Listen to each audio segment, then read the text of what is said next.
Slaves rebel. Consumers display, okay, right?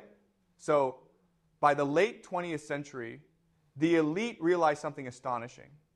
If you turn every citizen into a micro-entrepreneur of identity posting, curating, showing off, purchasing, upgrading, then revolt becomes mathematically impossible. Not morally, mechanically. A society of consumers cannot riot because each individual is too busy defending their little island of purchased image. And if revolt did begin, the first fear is not loss of wages, but loss of Wi-Fi. Let me make it darker. When the worker was dominant, school existed to expand consciousness. You read poetry, studied history, learned argument, grappled with Nietzsche and Marx, not because it helped your resume, but because it helped your soul. Now, school is a marketplace for prestige signals. What major gets me the job that gets me the house I can photograph to prove I am not losing? Education is no longer learning. It is sorting. If you fail, you do not feel dumb, you feel poor. And shame is far stronger than failure. This is why consumerism pacifies better than any police state could. A police state frightens you.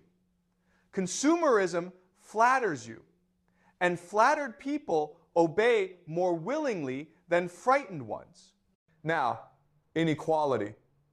In the 70s, a CEO made maybe 20 times a worker.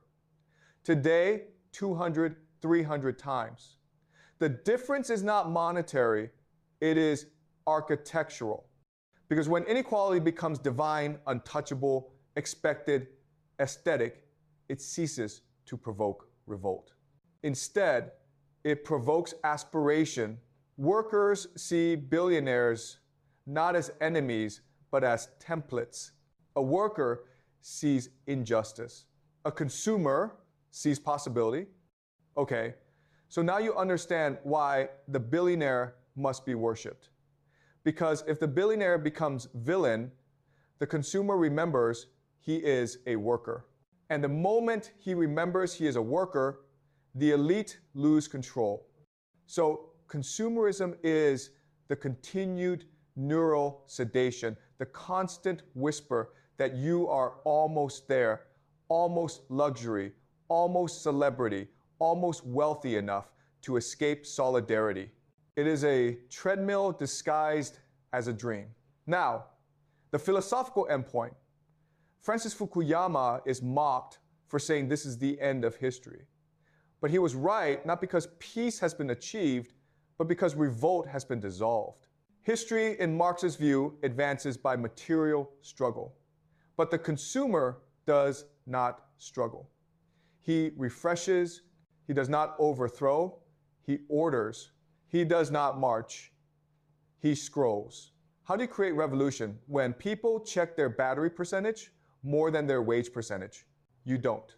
And that is the perfection. Okay, no, better phrased. Consumerism is the system in which people willingly imprison themselves in desire. Workers rebel because they suffer. Consumers do not rebel because they hope.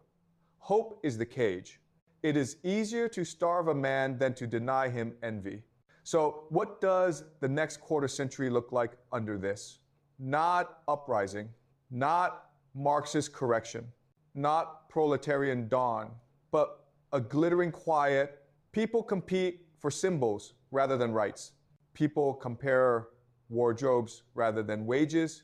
People vanish into self-valuation rather than class valuation. The worker was a citizen. The consumer is a customer. And a customer cannot overthrow the store. That's the secret. That's why the elite reversed the 20th century bargain. They do not need to censor you if they can distract you. They do not need to chain you if you chain yourself to aspiration. When your dream is to display more than others, revolt becomes logically impossible. Because revolt requires collective imagination and consumerism destroys